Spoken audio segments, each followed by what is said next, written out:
귀한 주일을 맞아서 하나님 앞에 전심으로 예배하는 우리 귀한 성도님들 주님의 이름으로 사랑하고 축복합니다. 지난주에 이어서 이번 주일도 온라인으로 예배를 드리게 되었습니다. 제가 참 좋아하는 문구 중에 하나가 삶이 예배가 되고 예배가 삶이 되는 교회, 그 문구를 참 좋아하는데요. 우리가 2주 연속해서 이렇게 영상으로 예배를 드릴 때 우리들의 삶 속에 그 예배를 또한 실천하게 되는 그런 계기가 되는 것 같아서 하나님께 감사를 드립니다. 특히 동영상으로 예배하는 것이 아무래도 현장에 있는 것보다는 집중력이 떨어질 수밖에 없어서 지난주에 얼마나 많은 분들이 예배드렸을까 좀 애심 궁금했는데 유튜브의 그 클릭수를 확인해 보니까 제 예상은 약 500회 정도였는데 제가 방금 전 확인해 보니까 1080회 정도가 되더라고요. 너무나 많은 분들이 또 예배에 동참하셔서 참 마음에 기뻤습니다. 이번 주일도 주님 앞에 이렇게 영상으로 예배를 드리게 되지만 하나님, 그 신실하신 하나님, 언제나 우리의 예배에 함께 하시는 그 하나님의 은혜가 여러분의 가정에 또 여러분이 처한 그 자리에서 함께 하시기를 주님의 이름으로 간절히 축원합니다. 우리 다 함께 사도신경 하심으로 귀한 주일 예배 주님 앞에 드리도록 하겠습니다. 나는 전능하신 아버지 하나님, 전지의 창조주를 믿습니다. 나는 그의 유일하신 아들 우리 주 예수 그리스도를 믿습니다. 그는 성령으로 잉태되어 동정녀 마리아에게서 나시고 본디오 빌라도에게 고난을 받아 십자가에 못 박혀 죽으시고 장사된 지 사흘 만에 죽은 자 가운데서 다시 살아나셨으며 하늘에 오르시어 전능하신 아버지 하나님 우편에 앉아 계시다가 거기로부터 살아있는 자와 죽은 자를 심판하러 오십니다. 나는 성령을 믿으며 거룩한 공교회와 성도의 교제와 죄를 용서받는 것과 몸의 부활과 영생을 믿습니다. 아멘. 함께 찬송가 268장 찬양하시겠습니다.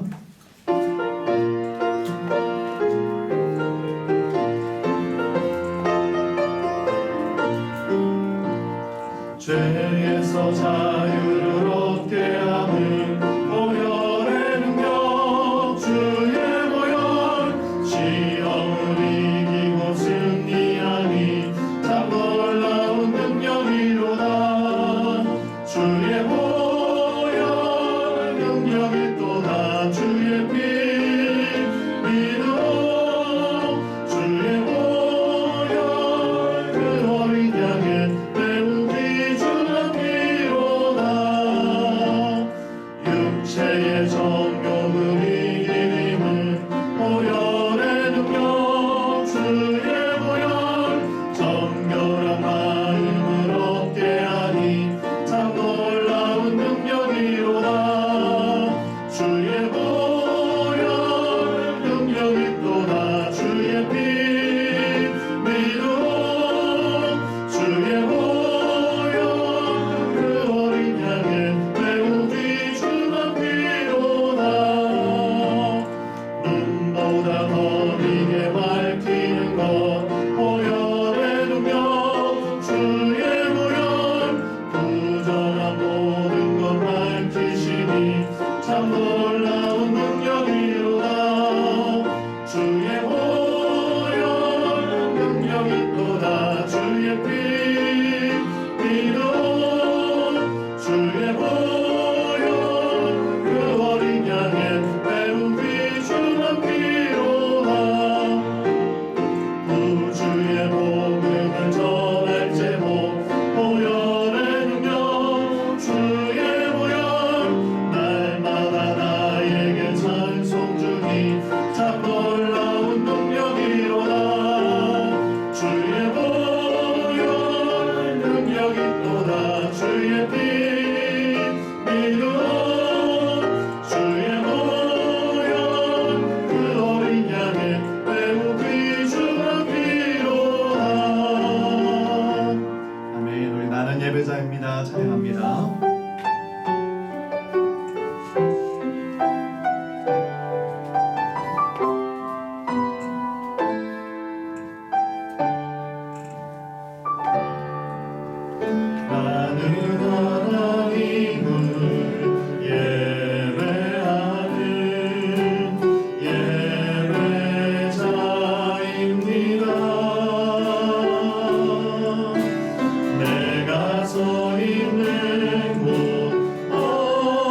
어디서나 하나님을 예배합니다.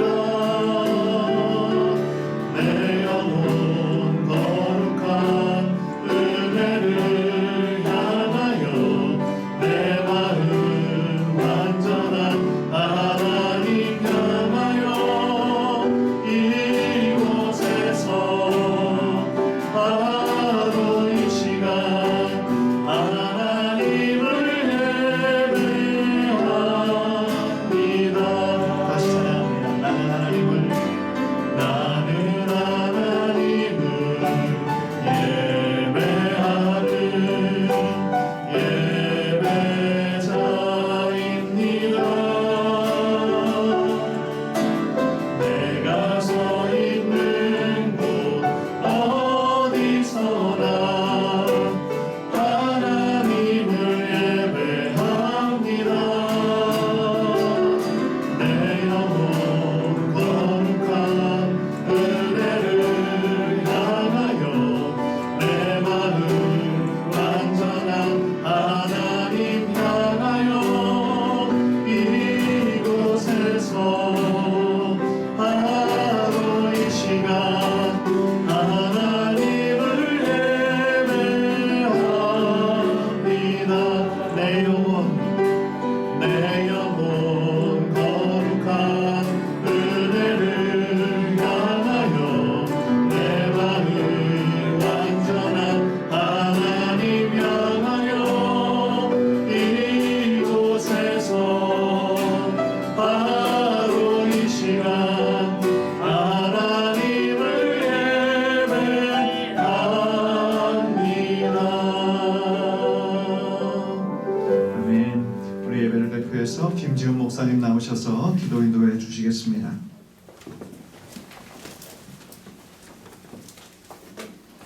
사랑이 많으시고 신실하신 하나님 아버지, 오늘도 사랑하는 아버지께 예배하게 하시니 감사드립니다. 비록 어려운 상황 가운데 함께 모여서 예배하지는 못하지만 각 가정에서 예배를 드리는 모든 성도님들에게 오늘도 주님의 은혜와 하늘의 평안을 가득 부어주시옵소서. 주님, 신종 코로나 바이러스로 인하여 온 나라와 세계가 어려움을 겪고 있습니다. 이러한 시기에 걱정과 염려하는 마음들을 거두어 주시옵소서. 우리가 하나님의 치유하심과 회복을 소망하며 기도할 수 있도록 인도하여 주시옵소서. 주님, 우리를 긍휼히 여겨 주시옵소서. 지금 이 시간을 통하여서 우리의 삶을 돌아보고 하나님께서 원하시지 않았던 그런 모습들이 있었다면 회개합니다. 주님, 용서하여 주시고 우리를 새롭게 하여 주시옵소서. 내 이름으로 일컫는 내 백성이 그들의 악한 길에서 떠나 스스로 낮추고 기도하여 내 얼굴을 찾으면 내가 하늘에서 듣고 그들의 죄를 사하고 그들의 땅을 고칠지라. 이렇게 말씀하신 주님의 말씀을 우리가 기억합니다. 주님, 우리의 죄를 떠나 겸손히 기도하오니 우리의 죄를 사하시고 우리의 상한 이 땅을 고쳐 주시옵소서. 이 시간에 가정에서 가족들과 함께하며 더욱 기도하는 가정들이 되게 하시고 이 시간을 통하여서 가족들 간에 신앙으로 더욱 하나 되며 우리 가정 가운데 예배와 기도와 말씀이 회복되는 귀한 시간 될 수 있도록 역사하여 주시옵소서. 다시 모일 그때에 더욱 감사함을 나누게 하시고 범사에 감사라고 말씀하신 주님의 말씀을 마음에 깊이 새기며 기쁘게 예배하는 귀한 시간 될 수 있도록 인도하여 주시옵소서. 주님, 오늘도 하나님의 거룩한 말씀을 듣습니다. 오늘도 귀한 하나님의 말씀을 들고 서신 담임 목사님께 주님의 놀라운 은혜와 성령의 충만함을 허락하여 주시고 그 귀한 말씀이 우리에게 선포될 때 우리를 새롭게 하시고 그 말씀이 우리 마음에 깊이 새겨지고 실천되어 삶으로 드러나는 역사를 일으켜 주시옵소서. 우리를 사랑하시는 예수님의 이름으로 기도드립니다.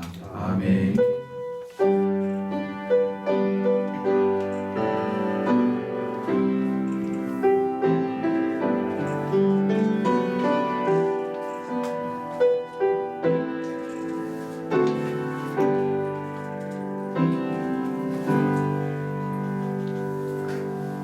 날마다 새로워지는 교회 동안교회 교회 소식 전해드리도록 하겠습니다.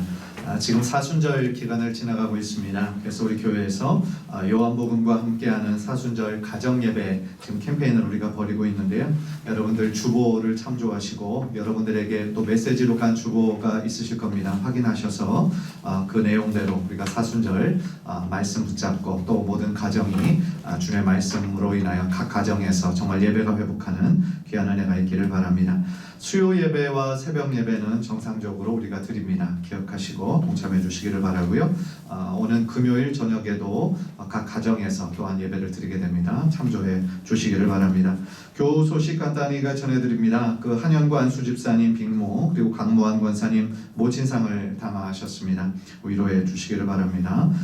우리 김진만 장로님께서 3월 12일 날 입원하셔서 16일 날 수술 받으실 예정입니다. 계속 기도로 중보해 주시기를 부탁을 드립니다. 오늘 우리가 함께 나눌 말씀은 시편 31편 7절부터 15절까지 말씀입니다. 시편 31편 7절부터 15절까지 말씀입니다. 제가 가진 성경으로 823페이지에 있습니다.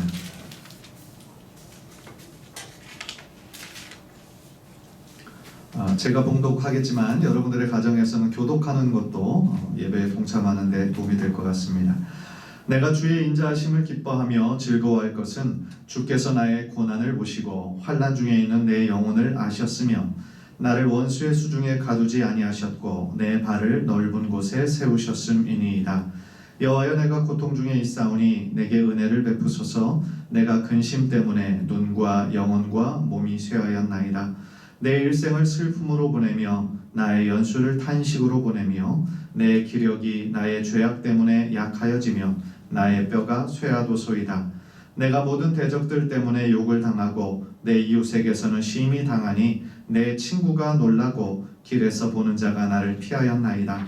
내가 잊어버린 바 됨이 죽은 자를 마음에 두지 아니함 같고 깨진 그릇과 같으니이다. 내가 무리의 비방을 들었으므로 사방이 두려움으로 감싸였나이다. 그들이 나를 치려고 함께 의논할 때에 내 생명을 빼앗기로 꾀하였나이다. 여호와여 그러하여도 나는 주께 의지하고 말하기를 주는 내 하나님이시라 하였나이다. 나의 앞날이 주의 손에 있사오니 내 원수들과 나를 핍박하는 자들의 손에서 나를 건져 주소서. 아멘.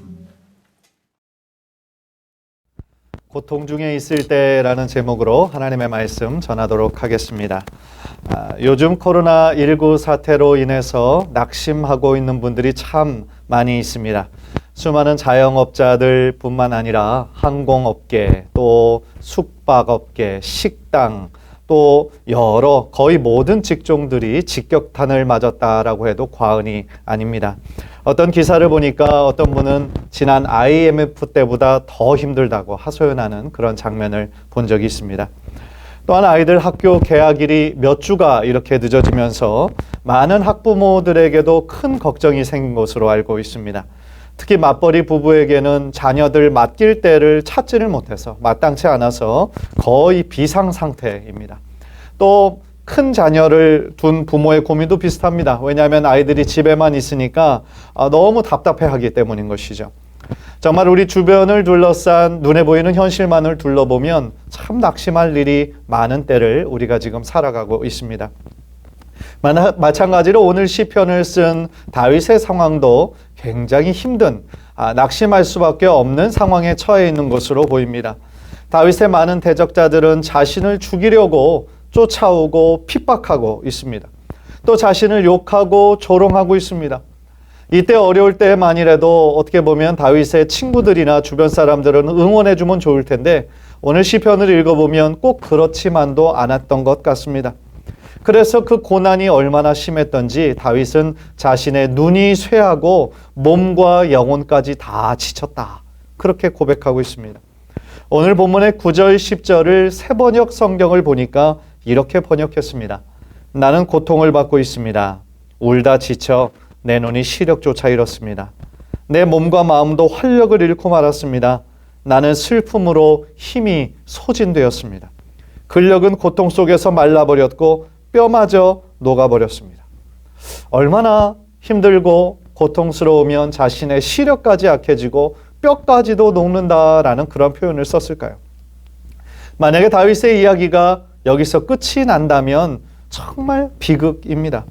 아무런 소망이 없이 이렇게 끝이 나고 만다면 그것은 절망일 것입니다. 그러나 다윗은 그 절망적인 상황 가운데서도 하나님을 찾았습니다. 하나님을 바라고 하나님께 피하였습니다. 모든 것이 다 불확실하고 모든 것이 다 흔들리고 있는 이때에 다윗은 영원히 흔들리지 않고 변하지 않은 하나님을 붙잡은 것입니다. 그래서 1절을 보면 여호와여 내가 주께 피하오니 라고 말씀합니다. 주께 피한다. 무슨 뜻이겠어요? 주님만이 나의 피난처가 되십니다. 라는 그러한 고백입니다. 주님만이 나를 보호하실 수 있고 나를 인도하실 수 있습니다. 라는 그러한 고백이었던 것이죠. 혹시 우리 성도님들 삶 가운데 큰 슬픔과 어려움과 또한 고난 가운데 처해 있는 분 혹시 계십니까? 다른 사람을 의지하지 말고 환경을 의지하지 말고 오직 하나님을 의지하시기를 바랍니다. 우리가 오직 하나님께만 피해야 됩니다. 우리 삶에 이해할 수 없는 엄청난 일을 우리들의 삶에 가끔씩 만나게 됩니다. 그때 우리가 그 안에만, 고난 속에만 머물다 보면 우리는 그 안에서 헤어나올 수가 없습니다. 비록 힘들고 아프지만 우리의 눈을 들어 하나님을 바라보아야 합니다. 그것이 우리가 살 길입니다. 그리고 다윗은 그 누구보다도 그 사실을 알았습니다. 어떻게 알았을까요? 7절을 보니까 주님은 나의 고난을 돌아보시며 내 영혼의 아픔을 알고 계십니다. 이렇게 고백했습니다. 무슨 뜻일까요? 하나님은 우리가 고난당할 때 우리와 늘 함께 하시는 분이시다라는 거예요. 우리의 영혼의 아픔까지 알고 계신다라는 겁니다. 그렇다면 어떤 사람은 이렇게 질문할지도 모르겠습니다. 하나님이 우리와는 차원이 다른 분이 우리의 이 아픔과 상처를 어떻게 다 이해할 수 있겠냐고. 우리가 살아가는 이 사회의 치열함을, 거기서 오는 여러 가지 피곤함과 경제적인 압박과 외로움을 어떻게 하나님이 아시겠냐고. 그러나 하나님은 다 아십니다. 왜냐하면 예수님이 우리와 같은 똑같은 인간으로서 인간이 당해야 하는 육체적으로 나가는 모든 고통과 아픔을 친히 다 감당하셨기 때문에 그렇습니다. 예수님도 모든 수치와 조롱을 당하셨습니다. 인간이 당할 수 있는 최악의 고통까지 십자가 위에서 친히 감당하신 것입니다. 그뿐입니까? 믿던 제자들에게 배신을 당했습니다. 주님을 그렇게 따르고 칭송하던 자들은 다 뿔뿔이 흩어졌습니다. 그리고 십자가 위에서 인류의 모든 죄를 다 대속하시는 모든 인류의 대표가 되어서 그 죄를 짊어지고 있는 그때 그렇게 사랑하던 그 아버지 하나님도 그 예수님을 버리시지 않으셨습니까? 그래서 하나님의 그 없는 깊은 부재의 그 경험을, 그 고통을 예수님께서는 친히 감당하셔야 됐습니다. 그래서 십자가 위에서 엘리 엘리 라마 사박다니, 하나님 하나님 어찌하여 나를 버리셨나이까? 라고 절규할 수밖에 없었다라는 것입니다. 주님께서 이 모든 아픔과 상처와 이 모든 고통을 다 감당하셨기 때문에 그분은 우리의 고통과 아픔을 이해하실 수 있는 거예요. 치유하실 수 있는 겁니다. 우리들의 눈물을 닦아주실 수 있는 거예요. 왜냐하면 그분이 바로 상처 입은 치유자가 되시기 때문에 그렇다라는 것입니다. 그렇다면 오늘 본문에 나타난 이 다윗의 행동을 통하여서 우리가 배울 수 있는 것은 무엇일까요?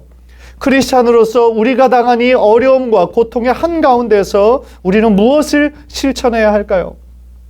오늘 말씀을 통해서 딱 한 가지만 말씀드리려고 합니다. 그것은 뭐냐면 고통 중에 있을 때 기도해야 한다라는 것입니다. 기도는 현실을 도피하기 위한 그런 방법이 아닙니다. 기도는 우리가 인간적으로 먼저 노력해보다가 하는 일이 안 되고 안 돼서 제일 마지막에 하는 그런 수단도 아닙니다. 기도는 크리스찬으로서 우리가 마땅히 하나님 앞에 가장 먼저 행해야 하는 것이 바로 기도이고 그것이야말로 가장 확실하고 적극적인 문제 해결이 되기 때문에 그렇다라는 것입니다. 우리 성도님들은 언제 기도하십니까? 혹시 어려운 일을 만났을 때만 그때만 열심히 하고 그 일이 해결되면 언제 그랬느냐는 듯이 다시 그 전의 상태로 돌아가서 기도 생활에 게을리하고 있지는 않으십니까? 우리는 보통 어려운 일을 만나게 되면 습관적으로 우리가 그전에 일을 어떻게 해결했었지를 생각하게 됩니다. 그래서 그때도 이렇게 해결했으니까 이번에도 이렇게 하면 되겠네. 그래서 너무나 쉽게 자신의 경험을 의지하는 경향이 있습니다. 경험뿐 아니라 어떤 사람을 의지합니다. 그 사람에게 도움을 청하면 그 사람이 해결해 줄 거야 라고 어떤 사람, 신뢰할 수 있는 사람을 찾게 됩니다. 또 어떤 사람은 어떤 지식을 의지하기도 합니다. 그래서 인터넷에서 자신이 비슷한 어려움을 처한 상황들이 어떻게 했는지 부지런히 검색하기도 합니다. 그런데 과연 이러한 순서들이 정말 하나님께서 원하시는 문제 해결의 방법일까요? 만약에 여러분의 자녀가 큰 어려움을 당했는데 방금 제가 위에서 말씀드린 대로 먼저 자신의 경험을 의지하고 또 다른 친구를 의지하고 나중에 어떤 지식, 어떤 검색하는 그것만 의지한다고 한다면 제일 마지막에 여러분을 찾아와서 도와달라고 한다고 한다면 여러분들은 어떤 마음이 드실 것 같으세요? 저 같으면 왜 이렇게 문제가 커진 다음에 왔냐고 굉장히 마음이 서운할 것 같습니다. 왜 처음부터 이야기하지 않고 왜 나에게 도움을 요청하지 않았니? 왜 나를 그렇게 믿지 못했는지 서운할 것 같아요. 아쉬울 것 같습니다. 실제로 저의 큰딸이 뉴욕대학교에 입학했을 때 총장 장학생으로 전액 장학금을 받고 들어갔습니다. 그래서 총장 장학생들에게만 혜택이 되는 좋은 프로그램이 있었어요. 그래서 유럽으로 여행을 갈 수 있는 그래서 그런 프로그램이 있어서 야 이거 너무 좋겠다. 그래서 시은이에게 이제 그 기간 지원하는 기간에 늦지 말고 꼭 지원을 해라라고 얘기를 해놓은 상태였어요. 그런데 나중에 알고 보니까 딸아이가 그 지원을 못한 거예요. 그래서 이게 어떻게 됐나 하고 이제 알아보니까 그때 마침 우리 모든 가족이 한국을 방문 중이었습니다. 그래서 2주 동안 너무 정신없이 이렇게 살다 보고 또 그때 저희 어머니도 또 아프시고 그런 와중이었으니까 이 아이가 그 지원해야 되는 그 기간을 까마득하게 모르고 있었던 거예요. 그래서 나중에 미국으로 돌아갔을 때 그 이야기를 하는 것을 들었을 때는 그때는 너무 늦은 시간이었습니다. 그래서 저도 화가 났고 또 아내도 굉장히 속상했습니다. 그래서 왜 이것을 제일 처음 늦었을 때 바로 얘기하지 않았느냐. 그때 얘기했으면 학교에다가 이러이러한 이유로 이 지원하는 시기를 놓쳤다라고 이렇게 얘기할 수 있었을 텐데 너무 시간이 놓쳤거든요. 그래서 우리가 제일 많이 서운했던 것은 뭐냐면 너무 좋은 기회고 좋은 프로그램인데 부모에게 그거를 이야기하지도 않고 너무 쉽게 포기해버린 거예요. 이번에는 이렇게 됐으니까 내가 못하는 거구나. 그 부분에 대해서 저하고 아내가 너무 많이 속상했던 겁니다. 그래서 제일 처음에만 이야기했더라면 이라고 하는 아쉬움이 늘 남는 것이죠. 왜 그런 아쉬움과 서운함이 들까요? 그만큼 딸아이를 사랑하기 때문이고 또 그 누구보다도 돕고 싶은 마음이 부모에게 있기 때문에 그렇습니다. 그런데 바로 그런 마음이 우리 하나님 아버지의 마음이 아니실까요? 사랑하는 아들아, 사랑하는 딸아, 너는 왜 제일 처음부터 나를 찾지 않았니? 왜 나의 도움을 청하지 않았니? 라고 안타까워하지 않으실까요? 사랑하는 성도 여러분, 하나님은 하나님을 더 많이 찾고 더 많이 의지하는 자를 기뻐하십니다. 하나님의 이름을 더 많이 찾고 부르짖는 거, 찾는 거, 그게 무엇이겠어요? 그게 바로 기도입니다. 하나님은 끊임없이 하나님을 구하고 찾고 두드리라고 말씀하십니다. 오늘 본문인 시편 31편의 1절부터 마지막까지를 천천히 읽어보면 그 시편 전체가 하나님을 향한 간절한 기도의 내용임을 우리가 알 수 있어요. 특히 9절부터 13절까지를 보면 다윗이 얼마나 정말 어려움 가운데 있었는지, 극한 상황 가운데 있었는지를 우리가 보게 됩니다. 자신의 대적자들로부터 모욕당하는 것뿐만 아니라 죽음의 위협을 당합니다. 다윗의 죽음을 바라는 사람들이 또한 그 주변에 너무너무 널린 거예요. 여러분은 이런 고통스럽고 참담한 일을 당해본 적이 있으십니까? 어떤 분들은 정말 믿던 사람들에게 가족보다 더 친한 사람들과 믿어서 어떤 일을 동업을 했는데 나중에 배신을 당한 그런 분들의 이야기를 들은 적이 있어요. 너무너무 가슴 아플 뿐만 아니라 경제적인 손실도 손실이지만 그 믿었던 사람에게서 배신을 당했다라는 그 아픔에서 쉽게 헤어나오지 못하는 것을 본 적이 있습니다. 또 어떤 분들은 사랑하는 가족의 질병으로 인해서 하루하루 힘든 시간을 보내는 분도 계십니다. 또 어떤 분은 사랑하는 사람을 먼저 하나님께 떠나보내어 큰 상실의 아픔을 겪고 계신 분도 계십니다. 며칠 전에 뉴스를 보니까 우리 교회와 가까운 강동구 지역의 한 아파트에서 불이 나서 10살도 채 안 되는 3명의 어린 자녀들이 목숨을 잃는 사고를 본 적이 있습니다. 60대 외할머니 그리고 30대 그 엄마가 잠깐 자리를 비운 사이에 생긴 비극이었어요. 정말 이 세상은 우리들의 머리로는 이해할 수 없는 슬프고 안타까운 일들이 얼마나 많이 일어나는지 모릅니다. 이런 상황에서 우리가 슬픔을 당한 그들에게 어떤 말로 위로를 할 수가 있겠습니까? 또 얼마 전 뉴스에서는 이 코로나 관련 업무로 인해서 너무나 과로한 나머지 어린 세 아들을 남겨놓고 돌아가신 공무원의 죽음에 대한 안타까운 기사도 보았습니다. 이런 일들을 듣게 되면 정말 우리들의 인생이라는 것이 한 치 앞도 내다볼 수가 없는 것이구나 라는 것을 깨닫게 됩니다. 그러나 아무리 우리가 이해할 수 없는 어려운 상황, 최악의 상황에 놓여 있다 할지라도 오늘 본문의 다윗처럼 죽음의 위협가에 있고 대적자들의 수많은 위협과 공격 가운데 있다 할지라도 내 힘으로 할 수 있는 것이 아무것도 없음을 고백하는 무력한 상황 가운데 있다 할지라도 우리는 다윗이 14절에서 이야기한 이 고백을 우리는 기억해야만 합니다. 14절 한번 보십시오. 여호와여 그러하여도 나는 주께 의지하고 말하기를 주는 내 하나님이시라 하였나이다. 새 번역은 이렇게 번역했습니다. 누가 뭐라고 해도 나는 주님만 의지하며 주님이 나의 하나님이라고 말할 것입니다. 이것이 신앙의 힘이고 이것이 신앙의 참된 고백이라고 생각합니다. 물론 절대로 하기 쉬운 고백은 아닙니다.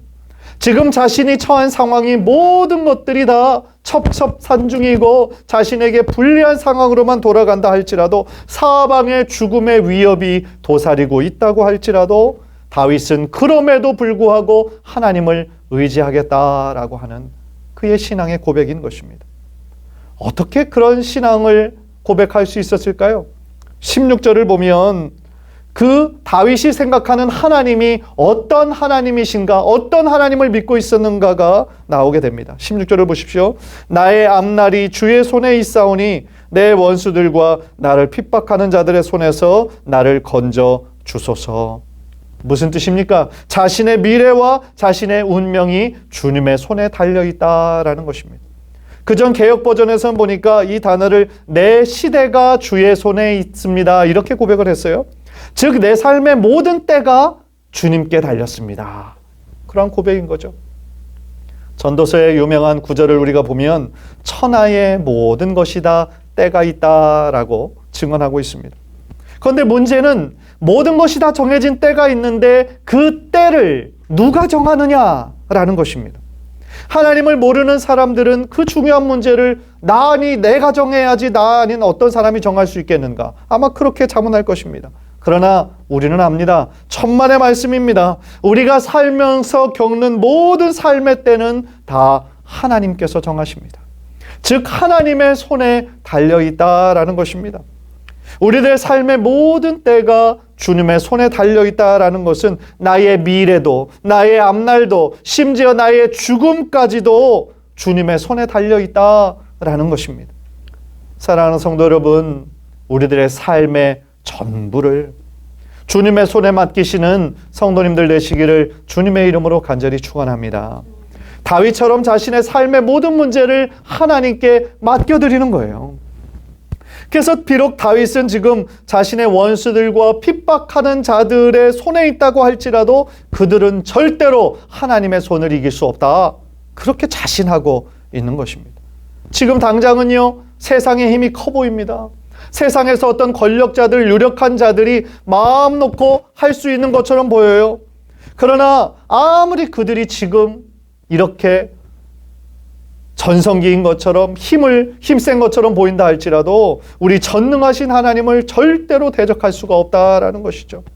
그래서 그 전능하신 하나님께서 역사하시기만 하면 지금 우리가 처한 상황이 어떤 상황이든지 간에 순식간에 역전시킬 수 있는 분이 바로 우리가 믿는 전능하신 하나님이시라는 것을 믿으시기를 바랍니다.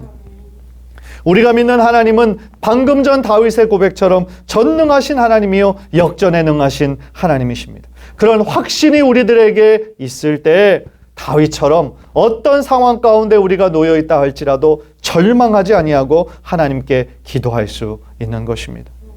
정말 다윗은 14절의 고백처럼 그러하여도의 신앙, 다른 곳에서는 그리 아니하실지라도의 신앙을 몸소 실천한 사람이었습니다. 비록 이 세상에서 우리가 바라고 원하는 것이 우리 뜻대로 다 되지 않을 때가 얼마나 많아요.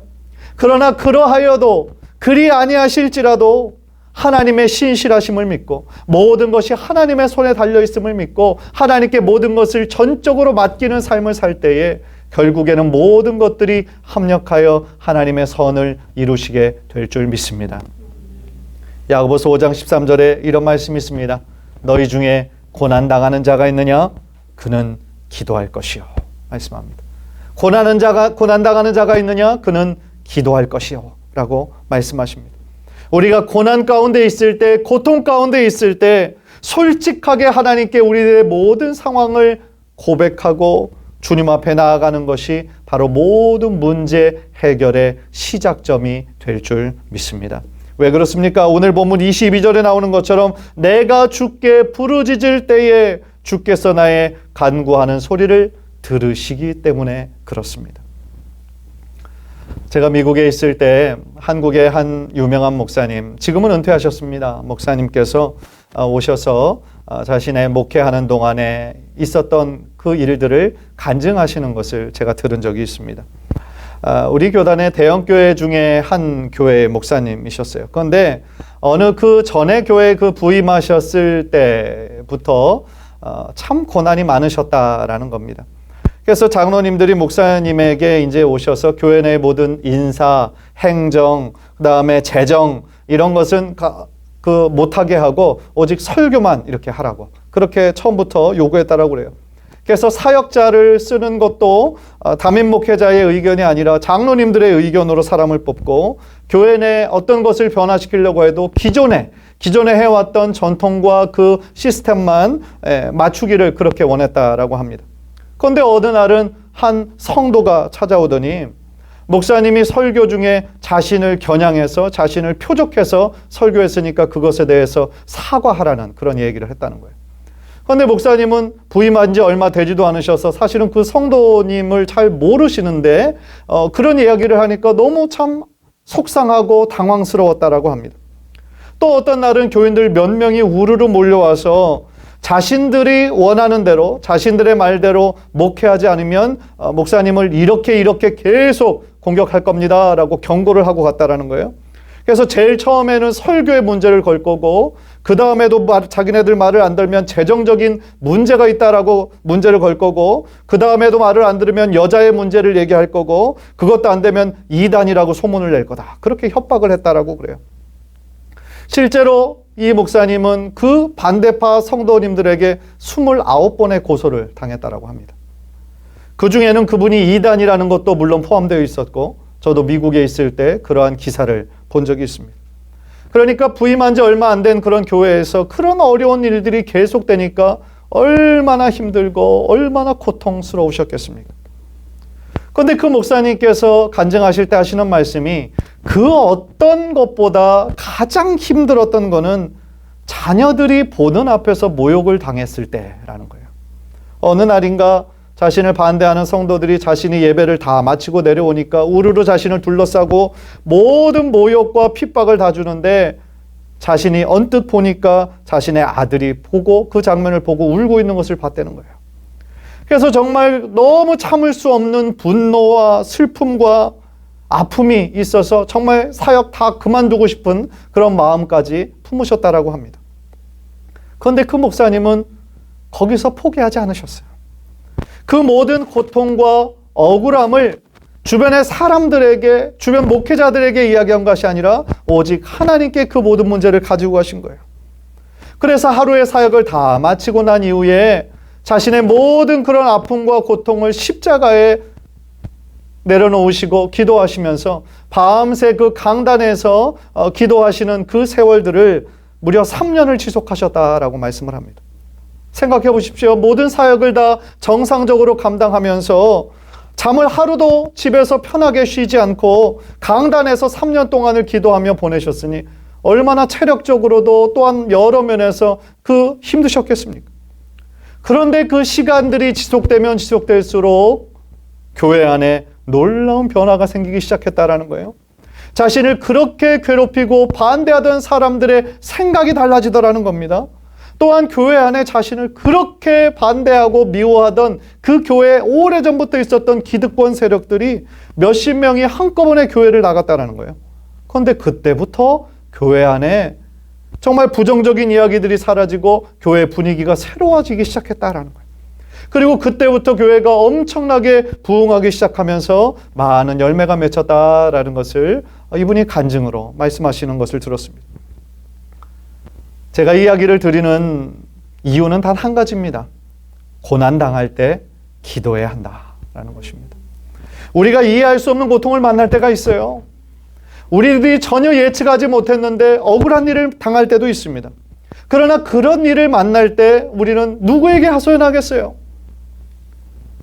제가 오늘 말씀에서 계속하며 반복드리는 것처럼 정말 고통을 중에 있을 때, 고난 가운데 있을 때 우리는 제일 먼저 하나님을 찾고 하나님께 기도하는 삶을 실천해야 될 줄 믿습니다. 예수님의 십자가를 붙잡고 주님 앞에 나아갈 때에 우리들의 모든 문제의 해결자 되시는 예수님께서 우리들이 알고 있는 모든 문제를 해결해 주실 줄 믿습니다. 왜냐하면 십자가만이 우리의 참 소망이 되시고 오직 십자가의 능력만이 우리들의 모든 문제를 해결하실 수 있기 때문에 그렇습니다. 간절히 바라기는 오늘 본문에 나오는 다윗이 자신의 그 모든 고통과 아픔을 오직 하나님께로만 가져갔던 것처럼 우리 귀한 성도님들 모두도 우리들의 모든 고민과 어려움과 상처와 모든 고난을 예수님의 십자가 아래 쏟아놓고 정말 하나님께 간절히 부르짖는 기도의 삶을 실천하는 우리 귀한 성도님들 모두 되시기를 주님의 이름으로 간절히 축원합니다. 기도하겠습니다. 하나님, 오늘 이 말씀을 바로 나에게 주시는 말씀으로 받고 그 말씀의 단 한 구절이라도 우리 마음판에 새기게 하옵소서. 말씀에 의지하여 승리하게 하시고 우리들의 삶에 어떤 일을 만난다 할지라도 아무리 힘들고 고통스럽고 도저히 해결점이 보이지 않는 일이라 할지라도 오직 십자가 앞에 모든 것들을 내려놓고 하나님께 모든 것을 맡기고 나아가는 우리 모두를 될 수 있도록 인도하여 주옵소서. 우리가 정말 부지런히 하나님을 찾고 구하고 두드릴 때에 마침내 하나님의 선한 뜻이 우리들의 삶에 이루어질 때까지 기도하기를 포기하지 말고 기도 생활을 게을리하지 말고 부지런히 하나님을 찾을 수 있는 우리들 모두 될 수 있도록 역사하여 주옵소서. 감사드리오며 거룩하신 예수 그리스도의 이름으로 간절히 기도하옵나이다. 아멘. 오늘 주신 말씀 생각하면서 우리 하나님께로 더 가까이 주님의 손을 꼭 잡고 가서서 우리 찬양하시면서 준비하신 언급 주님 앞에 드리도록 하겠습니다.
주님의 크신 사랑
자리로 초청해 주셔서 하나님의 은혜로 또한 말씀으로 은혜 받게 하시니 감사를 드립니다. 하나님, 들은 말씀 한 구절이라도 우리들의 아버지 마음에 새기고 그 말씀에 순종하고 의지하는 복된 우리 모든 성도들의 삶이 될 수 있도록 축복하여 주옵소서. 또한 주님 앞에 믿음으로 우리 헌금 드린 귀한 성도들이 있습니다. 11조로 감사 헌금으로 또한 주일 헌금으로 각종 제목의 헌금으로 주님 앞에 드린 한 사람 한 사람을 주여 기억하여 주시고 저들의 삶과 가정과 하는 일과 또한 자녀들의 모든 인생 가운데 하나님께서 구체적으로 역사해 주시고 세밀하게 만나 주셔서 하나님께서 저들과 함께 하시는 임마누엘의 축복이 끊이지 않도록 하나님 함께하여 주옵소서. 이 세상의 모든 것들이 다 흔들리고 변한다 할지라도 우리를 향한 하나님의 사랑은 절대로 변하지 않으며 흔들리지 않으며 영원하신 것임을 우리가 다시 한번 깨달아 영원하신 하나님께만 더욱더 참된 소망을 두고 살아가는 우리들 될 수 있도록 인도하여 주옵소서. 이 헌금이 쓰여지는 곳마다 하나님의 영광이 드러나고 하나님의 향기가 흘러 퍼지는 귀한 사역들 되게 하시고 또한 우리 교회가 아버지 강동구 지역에 정말 하나님의 마음을 기쁘시게 하는 교회로 이 지역사회에 정말 모범이 되고 귀한 선한 영향력을 미칠 수 있는 축복의 교회 될 수 있도록 하나님 인도하여 주옵소서. 하나님, 각 가정에서 또한 그 처소에서 아버지 예배하는 모든 성도님들의 하루하루의 삶을 또한 주님께 의탁하오니 모든 안전과 건강을 지켜주시고 이 힘든 때에 더욱더 하나님 의지하여 인내하고 더욱더 승리하는 복된 인생 살아가도록 축복하여 주옵소서. 감사와 영광을 주께 올려드리오며 거룩하신 예수 그리스도의 이름으로 간절히 축복하며 기도하옵나이다. 아멘. 우리 다 함께 속령 나는 믿네 찬양하고 축도하고 예배 마치도록 하겠습니다.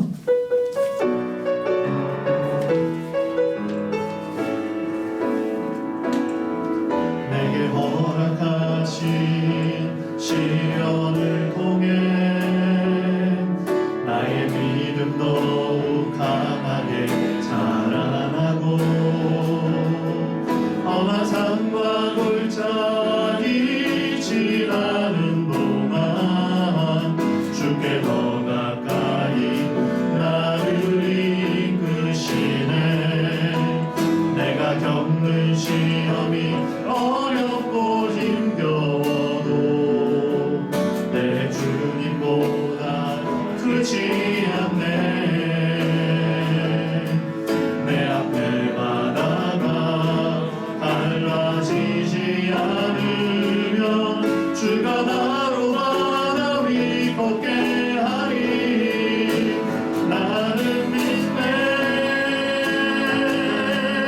주의 능력으로 내 삶 새롭게 되리. 나는 믿네. 주의 능력으로 담대히 나가리라. 주와 함께 싸워 승리하리라. 날마다 믿음으로 나 살아가리. 나는 믿네. 나는 믿네. 주의 능력으로 내 삶 새롭게 되리. 나는 믿네. 주의 능력으로 담대히 나가리라. 주와 함께 싸워 승리하리라. 날마다 믿음으로 나 살아가리. 날마다 믿음으로 나 살아가리.